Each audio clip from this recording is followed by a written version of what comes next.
आदरणीय बच्चूभाऊ कडू यांना विनम्र अभिवादन करतो. खरं तर आज बुद्ध जयंती आहे. बुद्ध जयंतीच्या सुद्धा शुभेच्छा देतो. मंचकावर सर्व सन्मान्य सर्व वडीलधारी मंडळी, खरं तर दोन माणसांच्या एका माणसाच्या नावाचा सत्कार, जे कीर्तनकार आहे आणि ज्याला सत्कार भेटला ते कर्तबगार आहे. म्हणजे फार चांगली आसर सत्कार कधी होत नाही. कीर्तनकाराच्या नावाचा सत्कार कर्तबगार माणसाला भेटणं हे सहजरित्या काही कुठे जुळत नाही. सत्कार आम्ही पाहिले, बऱ्याच गोष्टी आहे.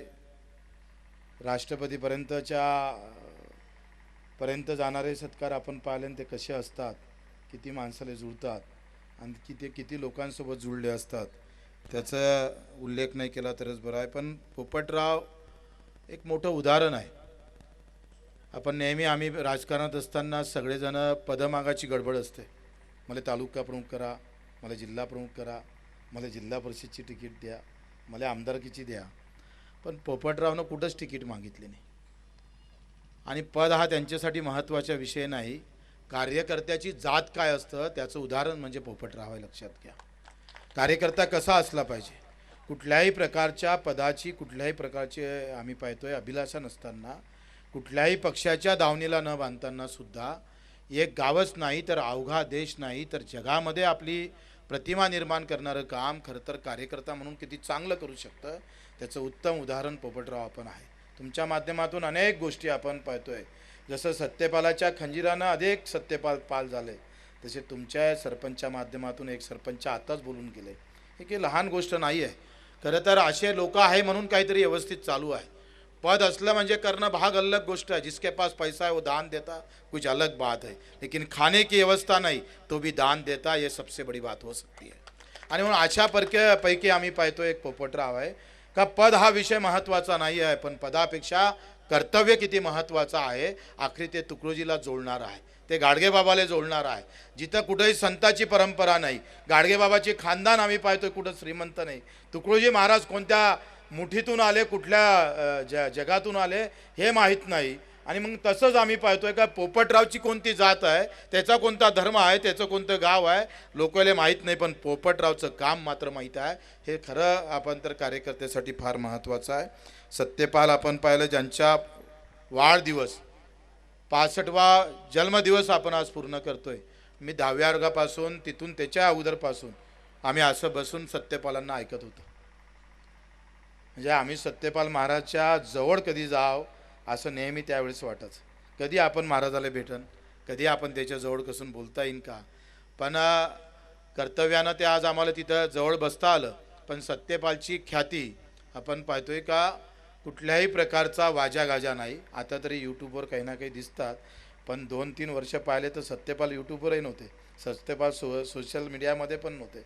निवळ आम्ही पाहतोय जे सत्य आहे आणि ज्याच्यातून सामान्य माणसाची खऱ्या अर्थानं सेवा होण्याचं, त्याचं वेदना मांडण्याचं काम जर या महाराष्ट्रात सर्वप्रथम कोणी केलं असेल तर ते त्याचं नाव सत्यपाल आहे. हे आपल्याला विसरता येत नाही. आपण सत्यपाल महाराजांनी केलेलं कार्य निवड ते आपण पाहतोय. कीर्तनकारच नाही तर आईचं देहदान असेल, पत्नीचं आम्ही नेत्रदान असेल, अनेक गोष्टी आपण जर लक्षात घेतल्या तर महाराज कसा असावा तो याचं उत्तम उदाहरण जर आपण पाहिलं तर सत्यपाल महाराज आहे. त्यांचे शिक्षेसुद्धा जे काही अनेक पाल तयार झाले या माध्यमातून 16,000 कार्यक्रम, मला वाटतं हे काही लहान गोष्ट नाही आहे. 16,000 गुणिले 5,000 केलं तर 8 कोटीपर्यंत पोहोचणारा माणूस, ते फक्त खंजेरीवर. आपण एखादा ऑर्केस्ट्रा बोलावं तर 4 लाख रुपये सांगते आणि महाराज 7,000 कार्यक्रम निपटून त्याच्यापेक्षा डबल करून टाकते. ही कला आहे, लक्षात घ्या. ही काही खऱ्या अर्थानं ही आत्मीयता आहे. याच्यामध्ये खऱ्या जी काही सामान्य माणसाप्रती असणारी जी काही भावना आहे ते सत्यपाल महाराज प्रती आम्ही नेहमी पाहत होतो. आता महाराष्ट्र भूषण पुरस्कार त्यांना द्यावा असं प्रत्येकाला वाटतं. मला वाटतं सरकारने मागायची गरज पडणार नाही. सरकार खुद उनके पास आएंगी की आपके शिवा जमता नाही. म्हणून मला वाटते मागणी करणंच व्यर्थ आहे. मागणी कोणं करावं आणि कोणासाठी करावं हा प्रश्न लय दूरचा आहे.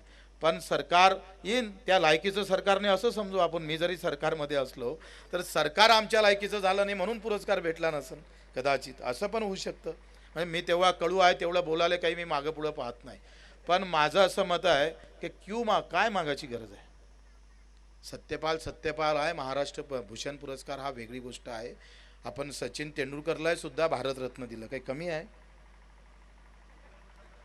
चौकेन छक्के मारल्यानं जर भारतरत्न होत असेल तर याच्यापेक्षा दुर्दैवाची गोष्ट काय आहे. आम्ही कबड्डी खेळलो, 8-8 मारून आणले, 7च ग्राउंडवर होते. आम्हाला कोणत्या रत्नात टाकता. म्हणून हे सगळं आम्ही पाहिजे. हे जरी असलं महत्त्वाचं तरी त्या चांगल्या माणसाला फार काही ते महत्त्वाचं नसतं. सत्यपाल त्याच्या भक्तांनी, कारण मला ते थोडं रुजलं. क्यों मागे हम, काय गरज आहे. कार्यकर्त्याचं मन आहे, मान्य आहे, पण व्यवस्था अशी आली पाहिजे का सरकार झुकून आमच्यापाशी आलं पाहिजे. यार आपके सिवा अभी कोई कुछ दिखता नाही. अशा प्रकारची व्यवस्था सत्यपाल महाराजांची आहे. लहान गोष्ट नाही आहे, अखंड आहे. पोपटराव पवारांचंही काम अखंड चालू आहे. जसा दिवा अखंड तेवत ठेवावं लागतं तसा दोनही माणसांना हा कार्यक्रम त्यांनी घेतलेला जो काही वसा आहे तो 65व्या वर्षी जर अखंड तेवत ठेवत असाल तर ही काही लहान गोष्ट नाही आहे. तुमच्या आमच्यासाठी मोठी अभिमानाची गोष्ट आहे. म्हणजे आम्ही त्यांच्या पंक्तीतही बसू शकत नाही. राजकारणी लोक मला नाही वाटत, तुम्ही राजकारणाच्या बाहेरचे लोक आहे. खरं तर एवढं चांगलं काम आम्ही एखादं काय म्हणते रस्ता केला तर आम्ही फटाके नारळ मार सगळं काय जे काय असेल ते करतो. आपलं नाव वरते टाकजो बे भावा. नाव वरते टाकलं नाही तर कार्यकर्ता पक्ष सोडून जातं. म्हणजे एवढ्या मोठा प्रबोधन तुकडोजी महाराजांचा हा महाराष्ट्र, गाडगेबाबांचा महाराष्ट्र, महात्मा फुलेंचा महाराष्ट्र, आणि इथून 2 वर्ष कोरोनाच्या दुःखनं वेदना झाल्यानंतर लोक म्हणते भोंगे काढा. अबे हलकटा, हे राजकीय भाषण नाही आहे. पण 2 वर्षाच्या वेदनेनंतर इथं आम्ही पाहतोय का हॉस्पिटल समोर लोक वेदना पाय तळफू मरत होते. बेड नव्हता म्हणून लोक मरत होते, ऑक्सिजन भेटत नाही म्हणून लोक मरत होते, आणि दुसऱ्या इकडे आम्ही पाहतो औषध नाही म्हणून लोक मरत होते. आणि 2 वर्षानंतर इथं राजकारणाच्या लोकांच्या तोंडातून भोंगा निघतं, 40 निघतं. तुम्ही औरंगजेबच्या मस्जिदीवर जाऊन फुलं टाकता. हुत तुमच्या तर सालेव, एवढी नालायकी, एवढं अपयश. अरे राजकारणाच्या तोंडातून कोरोना नंतर हॉस्पिटलचाच आवाज आला पाहिजे होता.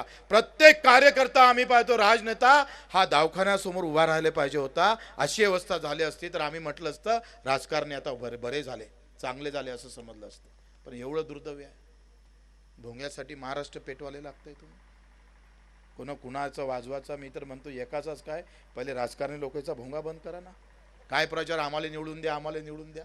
चाल 15 दिवस तर इतकं ऐकायला लागतं. आपल्या सगळ्यांच्या कामी येणारे, नेहमी धावणारे, झोपेतूनही उठणारे, हे सहायचं बापासाठी उठत नाही, तुमच्यासाठी काय उठणार आहे याचं ऐकावं नाही वाटत, मारा वाटते सहायले. असे राजकारणी आहे. 15 दिवस निवाड वाजू आमचं असं वाटतं डोकं खराब होऊन जातं. आणि मी ठरवलं का या निवडणुकीत एकच डाव भोंगा वाजवण, एकच दिवशी, बाकी दिवशी भोंगा वाजवणार नाही. पडलो तरी 72, पण भोंगा बंद करू. मस्जिद मंदिर हा विषय आमचा नाही आहे. आमचा विषय आमचा महत्त्वाचा आहे आणि तो आम्ही पूर्ण करण्याचा प्रयत्न करू. गिरने से कोई मतलब नाही. कार्यकर्ता महत्त्वाचा असतं. आज मंत्री आहे म्हणून बच्चू कडूला ओळखत नाही, कर्तव्य कार्यकर्ता आहे म्हणून बच्चू कडूची ओळख आहे. मंत्री तर 1000 असन 100 असन त्याची काही लेनदेन नाही आहे. पण या तालमीत आम्ही पाहतोय आज जे काही हे सगळं आहे, आज आपण पाहतोय का चांगल्या पद्धतीनं टी व्हीवर एकाकडे संस्कार शिबिर घेत असतो आणि घरी मात्र टी व्ही असतं. तेव्हा संस्काराचा कसं वाटोळं होतं, कसं विटंबन होतं हे काही वेगळं काही सांगायची गरज नाही आहे. पण अशा काही लोकांमुळं आज महाराष्ट्र पेटला नाही, हे आपण खरं बोललात. आणि मग तो पेटला नाही पाहिजे. पेटाचा आसनच तर मला वाटतं त्या गरिबांच्या चुली पेटल्या पाहिजे, महाराष्ट्र पेटता कामा नये. आणि म्हणून यासाठी आम्ही सगळेजण कार्यकर्ता म्हणून कामी आलो पाहिजे. मला काही गैर नाही. आम्ही नेहमी सांगत असतोय, आम्ही 26 जानेवारीला मस्जिदीवर तिरंगा फडकवला, मंदिरावर तिरंगा फडकवला, बौद्ध विहारावर पण तिरंगा फडकवला. आम्ही पाहतो का देवाऱ्यात सुद्धा एक तिरंगा ठेवा, मस्जिदीमध्ये सुद्धा एक तिरंगा ठेवा. आखरी राष्ट्राशिवाय काय नाही. राष्ट्र आहे म्हणून मस्जिद आहे, मंदिर आहे, आणि मग ते आपल्यासाठी महत्त्वाचं आहे. तुम्हीच नाही तर कहा मस्जिद और मंदिर आहे. माणसं मेले तर काय मंदिर मस्जिद जिवंत ठेवून त्या बांधून काही शिल्लक राहणार नाही. एकाईकडे हे सगळं पेटत असताना दुःख काही कमी नाही आहे. इथं बसणाऱ्या 25% लोकांची अवस्था अशी आहे का उद्या जर हॉस्पिटलमध्ये जावं लागलं आणि 30,000 रुपये खर्च सांगितला तर एकमेकाच्या तोंडाकडे पाहावं लागतं, ही अवस्था आहे. इथं धर्मही धावून येत नाही, जातही धावून येत नाही, नेताही धावून येत नाही. जे जातीचे ढिंडोरा मारतात, जे म्हणतात का इस्लाम खतरे में आहे, कोणी म्हणतं हिंदू वांद्यात आहे, हे एकही भामटे लक्षात समोर येत नाही. सगळ्यात धर्मात बेकारी झालेली आहे. धर्माच्या नावानं आम्ही पाहतोय नाम काम न करणारे लोक पुन्हा राजकारणात कसं याचं आहे, ही व्यवस्था आम्हाला मोडून काढावं लागेल. इथं शेतकऱ्याच्या हमीभावाची ब्रेकिंग न्यूज होत नाही, लक्षात घ्या. मी इथून अमेठीले घर बांधायला गेलो, त्याची ब्रेकिंग न्यूज झाली नाही, पण घर पेटवायला गेलो असतो तर ब्रेकिंग न्यूज झाली असती. मीडिया तुम्हाला कुठे घेऊन चालला हे तुमच्या डोक्यात असणं फार महत्त्वाचं आहे. भोंगाच वाजवायला गेला होता, भोंग्याचीच सभा होती, मग इथं थांबला, तिथून थांबला, नगरले मटण खाल्लं आणि मग भोंग्याचं कीर्तन केलं. काय कमी दाखवायचं राहिलं हो? मीडिया मला वाटते न्यूज पाहणं बंद करा. आपली न्यूज आहे ना सोशल मीडिया, आपली न्यूज टाकायची. टी व्ही तर न्यूज पाहायचीच नाही. सगळ्यांना एकदा जर ठरवलं का मी माझ्या टी व्हीवरची बातमी पाहणार नाही, काम जमलं. ते तुमचं काम जमून टाकून राहिले, लक्षात. कुठं घेऊन जायचं आहे त्यानं ठरवलं आहे. भोंग्यावर घेऊन जायचं आहे का हमी भावावर घेऊन जायचं आहे, शेतकऱ्याच्या आत्महत्यावर घेऊन जायचं आहे का हिंदू मुसलमानाच्या दंगलीच्या खुनावर घेऊन जायचं आहे, हे मीडियानं ठरवून ठेवलं आहे. त्याच्यानं मीडियावर म्हणजे खास करून न्यूज चॅनलवर अधिक जास्त लक्ष न देता आपलं न्यूज चॅनल आपल्या हातात आहे. कर लो दुनिया मुठ्ठी में, आता आपल्या हातात न्यूज चॅनल आहे. ते कशा पद्धतीनं चांगलं नेता येईल, माटे दिवसातून एकदा तरी सत्यपालचं कीर्तन त्याच्यावर गेलं पाहिजे, पोपटरावचं काम त्या मीडियावर आलं पाहिजे. अशा पद्धतीनं समोर जर केलं तर मला वाटतं एक सुंदर महाराष्ट्र, सुंदर देश उभा राहिल्याशिवाय राहणार नाही. आपण तो सगळे मिळून प्रयत्न करू. मला इथे येता आलं आणि मला बोलावलं. आता आम्हाला अजून अभयारण्यामध्ये थोडा आम्हाला फेरफटका मारत जायचं आहे, कारण या सगळ्या इथला पालकमंत्री असल्यानंतर सकाळपासून आम्ही कामाला लागलो आणि आज आम्ही एक स्कीम जाहीर केली ट्रॅक्टर विधवा महिलांसाठी, आत्महत्याग्रस्त महिलांसाठी. का त्यामध्ये आम्ही असं म्हटलं का डिझेल तुमचं आणि ट्रॅक्टर आमचा, डिझेल महिलांचं आणि ट्रॅक्टर मात्र आमचा राहील. आणि ही स्कीम आपण महाराष्ट्रामध्ये पहिल्यांदा ह्या नावानं सुरुवात करतो आहे. आणि मी नेहमी सभागृहामध्ये बोलायचं का पेरणी ते कापणीपर्यंत सगळे कामं MRHSमध्ये करा. आता सत्तेत आहे, लोक म्हणजे बोलून नाही राहिला, पण महाराष्ट्रामध्ये आणि देशामध्ये पहिल्यांदा 250 महिलांचं पेरणी ते कापणीपर्यंतचा सर्व कामं MRHSमध्ये हे DPDC मधून पहिल्यांदा देशामध्ये प्रयोग ह्या अकोल्यात झाल्याशिवाय राहणार नाही आणि तो राज्याला करण्याचं काम आपण करूया. आपल्या सर्वांचे आभार. जय हिंद, जय महाराष्ट्र.